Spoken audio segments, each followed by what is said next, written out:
नमस्कार दोस्तों, मैं हूं राजकुमार चौधरी और आप देख रहे हैं चेतना मंच। मैं इस समय एक्सपो मार्ट के हॉल में मौजूद हूं और मेरी मुलाकात हुई है मिस्टर चेरी से। अगर सोच है, समझ है तो रास्ते बन जाते हैं। यहाँ तक पहुंचे तिरुपति बालाजी, तिरुवनंतपुरम तिरुपति बालाजी का जो मंदिर है, वहाँ से ये सारे लोग आए हैं। ये सारे वो लोग हैं जिन्होंने अपने आप को स्थापित करने के लिए, जमीन से अपने आप को स्थापित करने के 2014 में एक छोटी सी शुरुआत हुई 27 लोगों के साथ, और आज लाखों लोग उसमें जुट चुके हैं। मैं चेरी साहब से पूछूंगा, ये जो मिशन है आपका, ये कैसे शुरू हुआ? सर ये सबसे पहले अपना परिचय दीजिएगा। सर मेरा नाम जयतीर्थचारी है। मैं चीफ एग्जीक्यूटिव हूँ। श्रीजा महिला मिल्क प्रोड्यूसर कंपनी है। ये जो महिलाओं का संस्था है, महिला फार्मर्स, विमेन फार्मर्स ही इस संस्था का ओनर्स है। ये संस्था 27 लोगों से 2014 में बनी थी। वहाँ 2014 में हमारा यहाँ कंडीशंस ऐसे थे, प्राइवेट डेयरीज या लोकल दूधिया लोग जो है हमारा जो फार्मर्स को जो है ना शोषण करते थे, पेमेंट्स प्रॉपरली नहीं करते थे, और जब फ्लश सीजन होता था दूध का भाव गिरा देते थे। और दूध जब लॉबी हर जगह काम करती है। एक लॉबी व्यापारियों की होती है और कई बार अधिकता, क्योंकि डिमांड और सप्लाई का खेल होता है इसमें। तो हम लोगों ने सोचा कि हमारा ये प्रॉब्लम है, तो हम लोगों ने, हमारा जो लोकल लीडर्स है, जाके एनडीडीबी डॉक्टर कुरियन से मिले थे। वो डॉक्टर कुरियन के बारे में आप ही बताइए, डॉक्टर कुरियन कौन थे? डॉक्टर कुरियन जो है chairman of national dairy development board थे, और वो उन्होंने एक पशुओं के डॉक्टर थे और दूध से परहेज करते थे, लेकिन श्वेत क्रांति का पूरा श्रेय उन्हीं को। वो पशु के डॉक्टर नहीं थे सर। वो जो है ना डॉक्टरेट थे मेटलर्जी में, लेकिन वो यूएसए में थे 1946 के पहले। जब इंडिया आए वो, तो उनको कुछ करने का जज्बा था उनको। सो उधर आके जो है ना छोटा सा शहर में आनंद में जाके वो अमूल से चालू किए थे। और जब लाल बहादुर शास्त्री से उन्हें मिले, तो लाल बहादुर शास्त्री ने उन्हें कहा था कि ऐसा वाला अमूल का जैसा वंडर जो है ना मैं पूरा भारत देश में देखना चाहता हूँ। सो तब जाके जो है ना उन्होंने कोऑपरेटिव मॉडल ऑपरेशन फ्लड को लेके आए। ऑपरेशन फ्लड 1, ऑपरेशन फ्लड 2 और ऑपरेशन फ्लड 3 हुआ।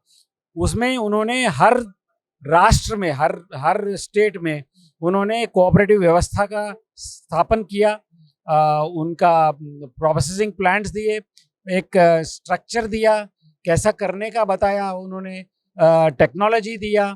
हमारे युवाओं के लिए आज बहुत बड़ी सोच है ये कि कहाँ डॉक्टर थे और कहाँ दूध के कारोबार से जुड़ के, और इतना बड़ा एक क्या कहेंगे, एक नेटवर्क। आज दुनिया में भारत सबसे ज्यादा मिल्क प्रोड्यूसिंग कंट्री है। 210 मिलियन टन का जो मिल्क उत्पादन इस कंट्री में होता है। पूरा वर्ल्ड में 23% ऑफ मिल्क इंडिया में भी प्रोड्यूस करता है। जब उनके टाइम में, जब उन्होंने ये चालू किया था, India was the milk deficient country. Milk powder जो है ना हम बाहर देशों से ला के घोल के, हमारा, आप जानते होंगे, जब बच्चे होंगे तो मिल्क पाउडर दूध आता था, लेकिन दूध था ही नहीं है। लेकिन उन्होंने ऑपरेशन फ्लड का स्कीम लॉन्च किया, पूरा ये व्यवस्था किया। वो व्यवस्था से जो है ना पूरा भारत देश में जो है ना उन्होंने फेडरेशन किया। जैसा अभी कर्नाटका में नंदिनी किया, अब गुजरात में GCMMF किया, यूपी में पराग किया, जैसा बिहार में सुधा का ब्रांड किया। ऐसा हर स्टेट में उन्होंने कोई ना कोई ब्रांड और कोई फेडरेशन का व्यवस्था किया। लेकिन कहीं जगह पे कोऑपरेटिव व्यवस्था फेल हुआ। कुछ कारण, बहुत सारे रीजंस उनके वजह से है। सिमिलरली हमारे यहाँ भी जो है ना कोऑपरेटिव व्यवस्था जो है ना वो चला नहीं है। जो चित्तूर डेयरी हमारा था वो बंद हो गया था। उसके वजह से हमारा फार्मर्स का शोषण बहुत ज़्यादा हो रहा था। तो तब जाके हम दोबारा डॉक्टर कुरियन से मिले। वो उन्होंने बोला, नहीं, आपके लिए मैं दूसरा कुछ और करता हूँ। तो उन्होंने एक्ट ऑफ पार्लियामेंट द्वारा जो है प्रोड्यूसर कंपनी कॉन्सेप्ट ले आया, मतलब फार्मर प्रोड्यूसर ऑर्गेनाइजेशन आज जो बन रहे हैं उनका जो सोच है वो उनका ये था। तो उसी तरह में हम 2014 में जो है ना एनडीडीबी के सपोर्ट से ये ऑर्गेनाइजेशन को हमने स्थापना किया, रजिस्टर किया। मिल्क प्रोड्यूसर 27 मिल्क प्रोड्यूसर से 8 साल में हम लोग जो है अभी जो है 1,06,000 महिलाएं इनके साथ में जुड़े हुए हैं। ये पूरा महिला मेंबर्स का ही कंपनी है, क्योंकि डेयरिंग का काम पूरा जो है ना महिलाएं ही करते हैं इंडिया में। पूरा जगह पे पूरा उनका योगदान जो है ना पूरा महिलाएं होता है। महिलाओं के साथ में सुबह से दूध निकालना, दूध बच्चों को देना, दूध से कारोबार करना है, दूध से कुछ भी करना है तो महिलाएं करती है। इवन पशु पोषण भी महिला करते हैं।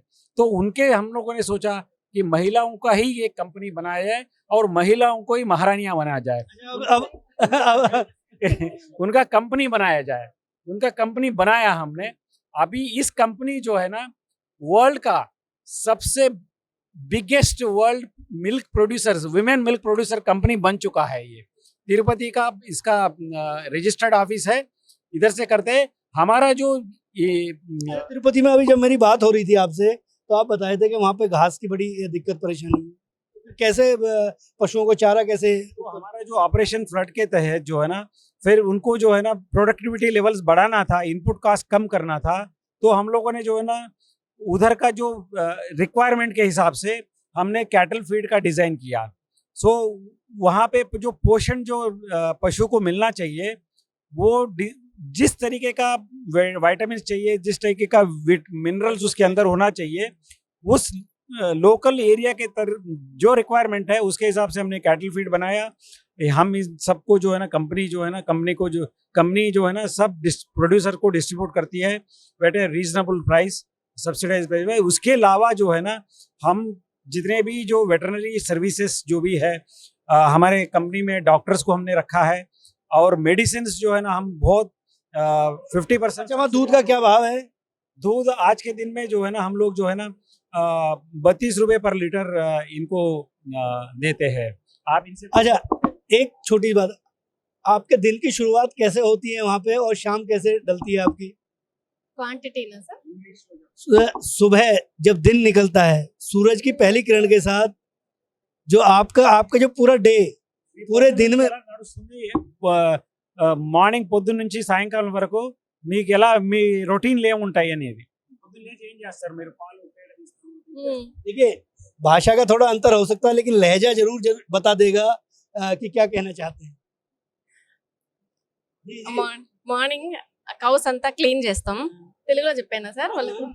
కౌస్ అంతా క్లీన్ చేసి పేడంతా నీట్గా చేసి వాటినంతా కడిగి పాలు పిండి హ్యాపీగా అందరూ ఇంట్లో పాలు పిల్లలకు పాలు ఇచ్చేసి అందరము కాఫీ తాగి మళ్ళీ వర్క్ స్టార్ట్ చేస్తాం. మా మా ఇండియాలో మొత్తానికి ఆవును ఒక దేవతగా దేవుడిలా కొలుస్తాం. उन्होंने वो कह रहे हैं सुबह उठ के जो है ना पहले जो है ना पशु का जो जगह है उसको साफ करते हैं, उसका यूरिन को और कौ डंग को जो है ना निकाल के दूसरे जगह पे रखते हैं, क्लीन करते हैं, काऊ को साफ करते हैं, दूध निकालते हैं, दूध बच्चों को देते हैं। जो बचा हुआ दूध जो है ना वो एमपीपी में दे देते हैं और गाय को एक देवता जैसा पूजा करते हैं। आज प्रधानमंत्री नरेंद्र मोदी ने अपने संबोधन में एक बात कही। उन्होंने ये बताने का प्रयास किया कि गाय और गोबर के जरिए भी बहुत सारे प्रोडक्ट बनाए जा सकते हैं। आप इससे कितने सहमत हैं कि देश इससे समृद्ध होगा? बिल्कुल, मैं प्रधानमंत्री जी से मैं उनके बातों से मैं इंस्पायर भी हुआ हूँ। हम लोग उस डायरेक्शन में भी काम करने का हम लोगों ने अभी तक किया नहीं है, लेकिन हम जानते हैं वो काऊ डंग से और इवन यूरिन से गोबर गैस भी बना के हम कर सकते हैं और उसका जो काऊ डंग से जो है ना मैन्यूर्स बना के जो है ना हम लोग जो है ना हमारी जो युवा पीढ़ी है वो युवा पीढ़ी मेरे ख्याल से इस काम की तरफ अग्रसर नहीं है, तो उन्हें क्या मैसेज देना चाहेंगे? युवा पीढ़ी को अभी उनको लगता है कि जो जॉब करना है वो बहुत इजी होगा या ऐसा करना, जो उनको लगता है। मैं तो देखता हूँ 10-20 हज़ार के लिए जो है ना वो शहर में जाते हैं।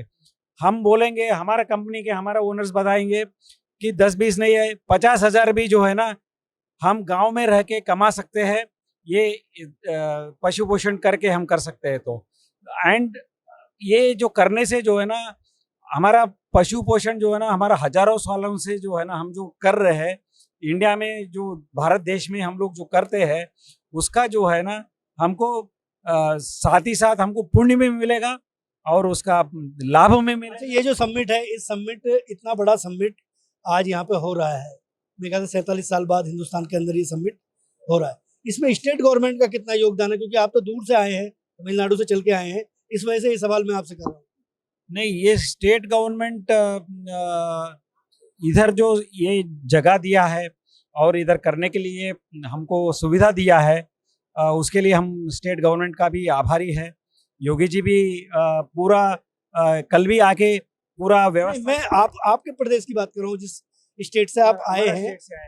नहीं, हमारा स्टेट गवर्नमेंट तक हमारा, हम लोग डीआरडीए जो लोकल व्यवस्था है, सेल्फ हेल्प ग्रुप्स है, उनके साथ में काम कर रहे हैं। उनका जो चिलिंग सेंटर्स जो है ना, हम लोग उसके यूज़ करते हैं और उसके लिए जो है ना उनका सर्विसेज लेते हैं। उस लेवल तक हम लोग को जो है ना बहुत सपोर्ट स्टेट गवर्नमेंट से मिलता है। उसके अलावा हमको और भी ज़्यादा सपोर्ट चाहिए, अभी तक वो स्टेट गवर्नमेंट हमने अभी तक दिया नहीं। आप लोग वहाँ स्टेट गवर्नमेंट के सामने इस तरीके का प्रस्ताव रखते होंगे कि भाई हमें अगर इस तरीके से और क्योंकि अगर गुजरात से चीजें शुरू हो सकती हैं तो निश्चित तौर पर हर स्टेट में इसको फैलाया जा सकता है। चाहिए स्टेट गवर्नमेंट को बहुत कुछ हमारे लिए करना चाहिए। अभी आशा करते हैं आपके माध्यम के थ्रू कि वो हमारे बात सुने, हमें कुछ और मदद करे। ये चेरी साहब ने स्वाभाविक तौर पर बताया और डॉक्टर कुरियन के साथ काम किया है कि बूंद बूंद से सागर बनता है, इसलिए उम्मीद के सहारे आगे बढ़ने का प्रयास कीजिए। काम कभी कोई छोटा बड़ा नहीं होता। अगर एक छोटे से दूध की डेयरी, एक दूध के छोटे से कारोबार से इतने बड़े लाखों लोगों को इकट्ठा किया जा सकता है तो कुछ भी संभव है, और शायद यही देश की शक्ति है। कैमरा पर्सन शिव के साथ राजकुमार चौधरी। हाँ बिल्कुल। हम लोग जो है ना लास्ट ईयर 2021 में 607 करोड़ का टर्नओवर किया है। हमने जो है ना इंसेंटिव और बोनस के रूप में, डिविडेंड के रूप में हमारे ओनर्स को जो है ना 9 करोड़ रुपए का हम लोगों ने भुगतान किया है उनको। एंड जितना भी पेमेंट है हर मेंबर को जो है हम लोग उनके बैंक अकाउंट से करते हैं। हमारे कंपनी में हम कोई भी पैसा जो है ना मैनुअली हैंडल नहीं करते, हर expenditure only through digital payment करते हैं। ये जो मेक इन इंडिया है, जो डिजिटलाइजेशन प्रोग्राम जो प्रधानमंत्री चलाते हैं, हम उसका प्रतिरूप है। हम 100% समझो कि प्रधानमंत्री नरेंद्र मोदी के सपनों को साकार करने की तरफ अग्रसर है। यस, हम बहुत कुछ उसी डायरेक्शन में चल रहे हैं। हम हमारा ही नहीं है, पूरा भारत देश को जो है ना उस डायरेक्शन में हम लीडरशिप भी देना चाहते हैं। कैमरा पर्सन शिव के साथ राजकुमार चौधरी, चेतना मंच, ग्रेटर नोएडा, एक्सपो मार्ट।